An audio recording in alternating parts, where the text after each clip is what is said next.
Welcome back to Outdoors with Larry Ray on 790 The Bet. Brought to you proudly by the Tennessee Wildlife Resources Agency and Wally Hatchett's Comfort Food and Drinks at 6439 Summer Avenue. Good Saturday morning. I really ought to let, and welcome back to Outdoors with Larry Ray, I ought to let Gene and Dave just take over this segment, and they can josh back and forth about their many adventures over the years and trips and things along that line, because these two guys have been friends for many, many years, right? I mean, oh yeah, you've several decades. Several decades, because maybe you folks don't know, but Gene lives in Raleigh. He is one of the Raleigh residents, and of course, right. Dave grew up in Fraser. And still has roots in Fraser. We're step neighbor-in-laws. Step neighbor-in-laws. Yeah. Okay, so do you have a pun that you can direct at Dave Gabbard that would really fit in with him? With Dave, let's see. Yeah. Well, here we go. Speaking of that, Rand told me this. Oh, his wife, Dave's wife, Rand. Who now you've mentioned her on the radio. Now we have to give her a bonus. Yeah, we'll have to pay her twice. Yeah, $1. Okay. Well, they's in the bed. Oh, whoa, hold on here now. Hold on now. We got a 10-second button here. Do we want to do this? Okay. Yeah, and he felt his hand going down her back, around her leg and everything. She's gotten all excited. She said, what'd you stop for? He said, I found the remote. Okay. Oh, my. Okay, the truck driver just pulled over on I-55, and Rand is now looking at Dave saying, did you really do that? Now, come on now, Okay, but how would you describe Gene Smith, Dave Gabbard? Gene Smith, he was my go-to man. If I needed somebody to help me with what we... I thought you said he was your goat man. That too. No, go-to. Go-to. Goatee. Go-to man. All right, go-to man. So and doing programs that we commonly refer to back then in the business, dog and pony shows. Yeah. If I needed somebody to run the dogs in or ride the pony, needed some help with, Gene was always available. He was, right. And a lot of fun, I could count on Gene.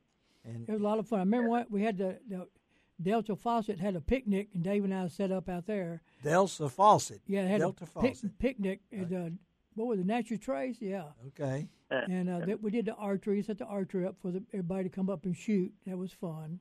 Well, but you mentioned to CJ about the tomahawk. Yeah. Have you ever let Dave throw the tomahawk? I don't remember. He probably has. Okay. Yeah, I've thrown some tomahawk. Yeah. But Gene has a talent for that. I mean, he has a talent for that. I mean, he's a tomahawk thrower. Yeah, I throw with one hand, two hand, upside down. You can. Gene's a pretty good hawk thrower. Yeah, I got 3 blocks in the backyard that I play with all the time. You play over 3 blocks? Yeah. That's a long way. The wooden blocks. Oh, the wooden blocks. I thought you was throwing the tomahawk 3 blocks. I want to come out to watch. There you go. He cleans out all the rock. Gene, I used to have him, we'd go to Graceland. I used to have a big event out there. Yeah, called Scout Rock. We'd set up the, display with the bones box, as we called it, with all the pelts and stuff. And, it always amazed me because a lot of, as I would say, the city kids, they've never felt fur. No. That's true. Never. Yeah. And, but when he would bring those along, and because I know of course, Gene did many seminars for me when I did the sports show, the boat show, whatever it might mean, and we did one in the big concourse in there, and it was like Elvis has left the building when we got through, because people were all coming up to Gene saying, "You taught me when I," and Gene's trying to remember who they are. Like somebody will tell me, "Well, you wrote a story about me back in 1979." Hey, I can't remember last week, much less night. Yeah. But people would come up to Gene because you have really taught. Well, we had a couple come up, and you said, you going to listen to him talk about survival? She said, no, we just want to get off our feet. But I think he was our instructor when we were 10 and 11. I said, oh, my God. That's the kind of things that you like. Oh, yeah. And Gene was always a lot of fun. You're sitting there and you talking with the kids, and especially showing them the different pelts and stuff. And mine, the one that always kind of stumped them was the mink. The mink, right? Okay. You pull out a mink, and you're getting them to try to guess. Of course, they want to say weasel and all the ferret, and I'd give them a clue. I said, they use it. They make very expensive coats out of it. And Gene was there, and he whispered in the little girl's ear, and she raised her hand. I said, "What is it?" She goes, "It's a Gore-Tex." Oh, Gore-Tex. And she lucky at Shelby Forest, I could borrow the birds to go do a program. Yes. And I took a barred owl and a red-tailed hawk to my children's church at Leewood. And I had the hawk on my arm, and I brought my binoculars so how they could see, and my bionic ears so how they could hear things. Yeah. And the only thing they remember when the hawk did his tail up and down a couple times and pooped on the karaoke machine. Oh, my gosh. Okay. They thought that was cool. I thought a cool thing the other day, just in the middle of this, because it reminded me, we were leaving our house. We live in Germantown, a little section of Germantown, down there in the poor section. But anyway, there's some woods by us, and we were leaving just recently and drove on the street, and a hawk, I'm sure it was a hawk, it's daytime, swooped down in front of our car and grabbed a really long snake off. Oh, my goodness. That was in the leaves on the curb. Wow. And went back up in the air with it. If I'd had a camera or anything like that. That's what's so amazing. I mean, that snake was long, yet that hawk could zero in underneath. Oh, yeah. It's amazing. And you talk a lot about wildlife to kids like that. Vic and I used to go to the woods a whole lot. One time we was deep in Shelby Forest. We saw this swamp rabbit look like he's tippy-toeing through the woods, moving real slow, and come find out why. There's a big old great horned owl come down and grabbed him and took off. Wow. I said, "Oh, my God," right in front of us. I said, "There's something. If you stay out there long enough, you'll see something." So what do you think we hear? Now, last night we could hear an owl. Who cooks for you? Yeah, that's the barred owl. That is the barred owl, right? We call it "Who Cooks for You, Who Cooks for You All." It's a southern bird. Oh, come on. But it is the one that you hear when you turkey hunt. They call it the teddy bear of the owl family. But that is the one that makes the "Who Cooks for You." They call it a barred owl because it looks like it got bars across his chest. Okay, all right. And they're really... But the great horned owl is the real... Yeah, look like he got tufts on top of his head. Yeah, he's tough. Yeah. I mean, he's fearless, right? Oh, yeah. The grip of his hand is stronger than the bite of a German Shepherd dog. Wow. Because when he grabs something, it's dead. But we don't really have those in the city, right? The barred owl, we're encroaching in their territory. Loss of suitable habitat, what we talk about in our hunter ed clause. So it could be a great horned owl, could be in the city limits. Yeah, they just go hoop, hoop, hoop, hoop. Well, I've got to ask, both of y'all have been on the Mississippi River. It's been so low, and they're finding things.